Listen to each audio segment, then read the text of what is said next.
Discover the tips and strategies that will help you achieve your retirement goals. I'm your host, James Knoll, and this is the podcast dedicated to helping you retire well. It all starts right here on Ready for Retirement.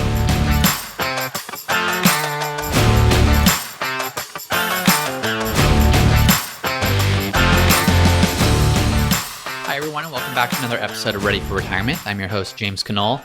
Today's episode is going to be all about what do you do if you receive a windfall. And we hear the word windfall and think, oh, that's if you win the lottery, or if your second uncle that you never knew died and left you millions and millions of dollars. And if that's happened to you, awesome. This is going to be a great episode for you.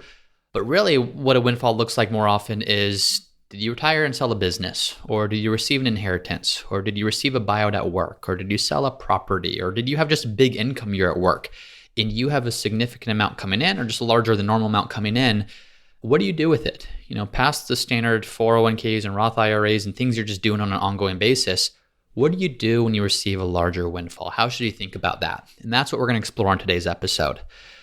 So if you received a windfall, or if at any point in the future you expect to receive a windfall, I just want to walk you through some steps, so some things that you might want to think about doing with that to make sure that you're making the most of it and making sure that it fits within your specific financial needs and the financial goals that you have. So let's get started. The first thing that you should do if you receive a windfall is nothing in many cases. And by nothing, I mean, don't do anything sudden. So often if there's an inheritance or if there's a big buyout or if something happens, don't act in a hasty way. Too often people do something, whether it's they go spend a whole bunch of it or they go do something with a bunch of it. Make sure that you have a plan in place first. And don't be afraid to set that money aside, set it in cash, set it in a CD. Make sure that you have a plan and a strategy in place first, and then start to walk through or then start to allocate the windfall that you receive. So in many cases, the first thing that you should do is nothing. Give yourself time, give yourself the ability to create a strategy for that. Ideally, you have one ahead of time, but if not, this is where time needs to come in. Once you've done that, the second thing you really should do is figure out taxes. So did you sell a business and you have a big lump sum of money? Well, what amount might you need to set aside for taxes? Did you receive an inheritance where you have a big chunk of money? Well, in some cases, that inheritance might not be taxable. If that was just cash or stock or proceeds from a property that you received in inheritance, there's a step up in basis and you probably don't owe any taxes on that. So the first thing that you want to do when you receive a lump sum is you want to actually know what amount of that lump sum is actually yours to do something with. Because any amount that you owe in taxes, that's an amount that you just don't even want to plan for in terms of planning for your own personal needs and your own personal goals. So if you receive a big chunk, the first thing that you want to do is understand what amount of that do we need to set aside for taxes, because it's the remaining amount above and beyond that, that's what you can actually use to pursue your financial goals. Now, this is kind of a good time to also think about charitable contributions. If you're receiving the more significant amount, the more significant the taxes are going to be. And if charitable giving is a part of what you're doing on an ongoing basis, there might be some pretty significant tax strategies that you can implement to accomplish those charitable contributions, but do so in the most tax-effective way. Do you set up a donor-advised fund, which essentially becomes your own personal giving fund? Do you do any giving like that? There are things that you might want to do from a charitable giving side that will help you to figure out taxes, that will help you to keep those taxes as low as possible, to then be able to allocate in the way you best see fit. So once you figured out taxes, the next thing that you always want to make sure that you're doing is see if there's any consumer debt that you have. If you have any credit cards, or if you have any personal loans or loans that have a pretty high interest rate on them, that's probably what you want to focus on first. Before thinking about investing and growing your money and doing all that fun stuff, if you're paying high debts or if you're paying high interest on any debts that you have, it probably makes sense to pay those off first. Stop paying the bank, stop paying interest to someone else, clear off those debts, because then that frees you up to be able to have your actual investments go further when you know that they don't need to be used to pay interest on a monthly basis. And then even look at maybe a mortgage or even low interest rate debt. If you are, say, 30 and you receive a windfall and you've got years and years and years until retirement, well, it might make sense not to pay off a mortgage if you have one at that point. Maybe you invest the funds because you know that over time, the growth on those investments is going to outpace whatever interest you're paying on your mortgage balance. But if you're 60 and you receive a windfall, and let's assume that your portfolio that you already have, maybe it can support $8,000 per month if you wanted to retire right now, but your expenses are $10,000 per month. Okay, so you're not quite there yet. You don't have enough in your portfolio to support the lifestyle that you want to be able to live. But What if of that $10,000 that you're currently spending, what if $2,000 per month is a mortgage? Well, does it make sense then to take part of the windfall that you received, pay off that mortgage? No, you're not investing it. No, you're not going to get any growth from that. But now all of a sudden your existing portfolio, your existing income sources, that may be enough to push you over to the edge to be in a position where you can comfortably retire. So that of course is just an example, but I would say the closer you are to retirement, the closer that you are to wanting to be done working, the more it's going to make sense to at least consider using part of that windfall to pay off a mortgage. Because the lower you can keep your expenses going into retirement, the lower you can keep any liabilities that you have going into retirement, the more successful you're going to end up being. So that might be a great use of any windfall that you receive, depending on your specific situation. After that, think about how much of your windfall do you want to keep set aside. So it's not bad to have cash. You want to make sure that you have a good amount of cash. Always want to make sure that you have an emergency fund that's fully funded. The general rule of thumb is keep 3 to 6 months in an emergency fund. But this is where it comes down to personal preference. Maybe you want more. Maybe you want 8 months, 10 months, 12 months, whatever it is. Make sure that you are keeping a good amount in cash, just in your emergency fund. And then also keep enough in cash for any short-term cash needs that you might have. So are you going to take a big trip in 6 months? Well, set that aside amount in cash. Are you going to be purchasing a new car in the next 12 months? Keep that amount set aside in cash. Are you going to be buying a larger home or buying a home in the next couple years? Those are all amounts you should probably keep in cash just because there's too much uncertainty in the short term to invest those funds. Now, you have to balance this. You always have to balance this. There's always going to be a tension between keeping money in cash and doing something with it and investing it.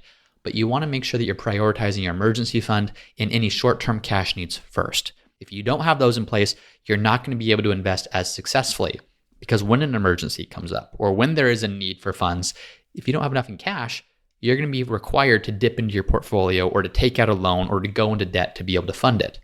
By having money in an emergency fund, by having money in short-term cash reserves for upcoming goals or upcoming purchases, what you're doing is you're allowing the investment portion of your portfolio to stay fully invested, to keep growing and do so in a way that's uninterrupted.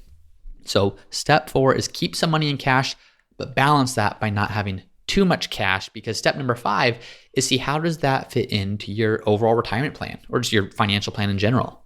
If you receive a windfall and you've set aside money for taxes, you have paid off any debts that you have set aside enough in cash to cover your emergency fund and any short-term cash needs. Well, the next step is see how does the remaining amount fit into your retirement plan. Let's take a look at an example here. Let's assume that you're 55 and you just sold a business. And you originally were going to retire at 65, but you just sold your business and you're not sure you want to go back to work. You don't want to work for anyone. You're not sure if you want to start another business.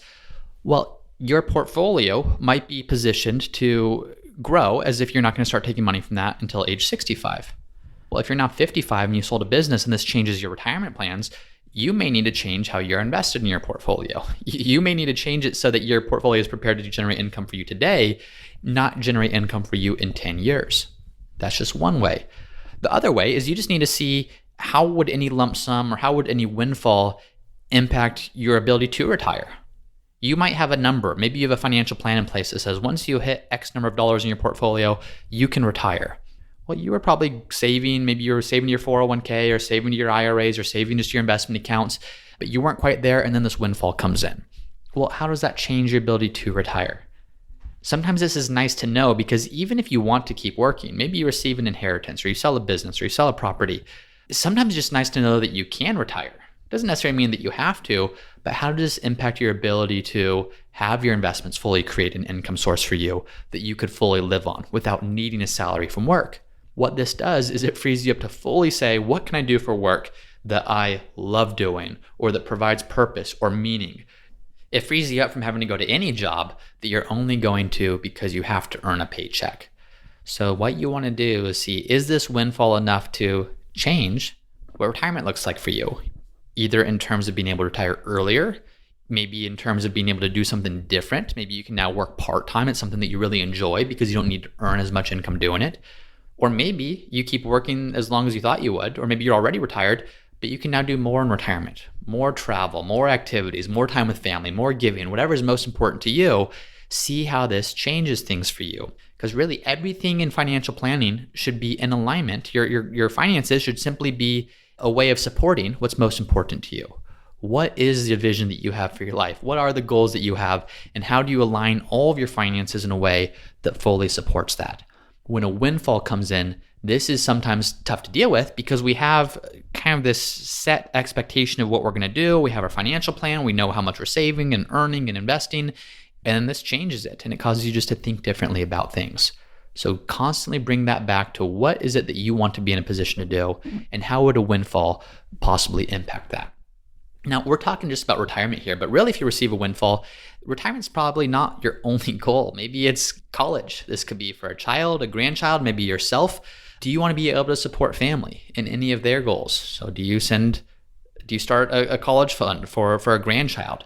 What about a home purchase? Do you want to move? Do you want to upgrade your homes? Do you want to buy a second home? How does that how do you take that into account when you receive a windfall? What about a business? Is there a business that you've always wanted to start, but you need capital to do so? Or maybe you don't need any capital to start a business, but you need to have an amount set aside in cash that you can live on so that you have the time freed up that you could go out and start a business. So see how the windfall impacts your retirement plan, but also see how it might impact other things. Your ability to help family with college, or your ability to purchase a home or a second home or upgrade a home, your ability to start a business. So what we've seen so far, just to summarize, is once you receive a windfall, take the time, don't do anything sudden. First, figure out taxes. How much of what you're receiving will you actually keep after taxes? Next, look to pay off any debts that you have. After that, make sure you have enough money set aside in your emergency fund and cash reserves for any other short-term purchases or goals that you have. From there, see how this impacts your retirement plan. Can you retire sooner? Can you spend more? Can retirement look different now? But also don't neglect other goals: college planning, home purchase planning, business planning. And then finally, enjoy it. Financial planning is not all about how do you save more for the future? How do you invest more? How do you save more? It's about balancing the future with the current and making sure that you're planning well and you're planning wisely so that you're supporting your future goals, but also doing it in a way that you're enjoying the present time as well. So yes, make sure that you've paid the taxes, make sure that you're putting money into savings, make sure that you're doing the retirement planning or giving or whatever it is that's important to you, but don't neglect the ability to enjoy some of that today as well. Whether that's trips with the family, whether that's activities you've always wanted to do, whether it's treating yourself to that shiny new toy that you've always wanted, it doesn't hurt to enjoy it. Just make sure that you're balancing all this. Make sure that you don't enjoy it so much that you're not able to get your retirement on track. Make sure you're not enjoying it so much that you spend it all before factoring or before accounting for how much you might owe in taxes or before paying off debts or anything else like that. So this is a fairly high level framework, but I think it's helpful just because when you receive a significant amount, or any amount for that matter, it's helpful to know what are some of the things to think about. What are some of the things that you want to make sure that you're able to do with it? And just to quickly summarize, make sure you set aside money for taxes, pay off debts, set some aside for cash for any cash needs, make sure your retirement plan is in place, make sure other goals are accounted for, and also make sure that you're enjoying all of it along the way. So that is it for today's episode. Thank you as always for listening, and we'll see you next time. Now, if you're listening to this and you're saying, geez, James, there are so many moving pieces, maybe more moving pieces than I even realized there were before listening to this episode. And in fact, I'm more confused now than I was just 15 minutes ago before we explained this. If that's the case, well, this is the exact type of work that we do for clients. If you need assistance or if you would like a professional second opinion on what you're doing, feel free to reach out. On the Ready for Retirement webpage, which can be found at readyforretirement.co, there's a page there. It says work with James, or even just reach out to James. I would be happy to check in with you, to chat with you about how do you apply these types of concepts to your specific situation, because there's only so much that we can do when it comes to broad guidance. Your situation is going to be different than my situation, which is going to be different than the next person's situation.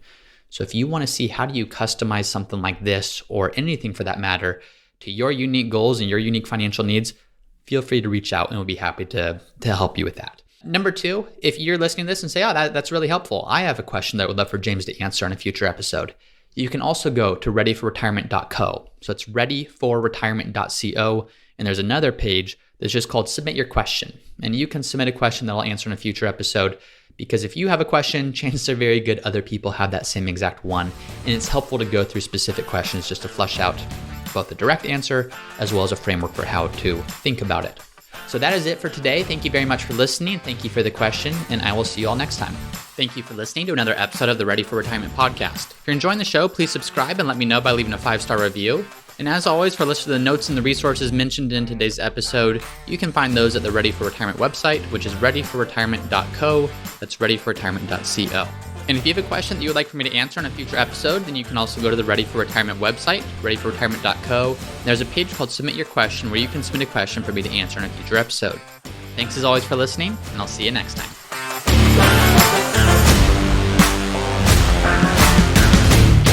Hey everyone, it's me again for the disclaimer.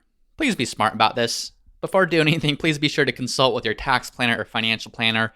Nothing in this podcast should be construed as investment, tax, legal, or other financial advice. It is for informational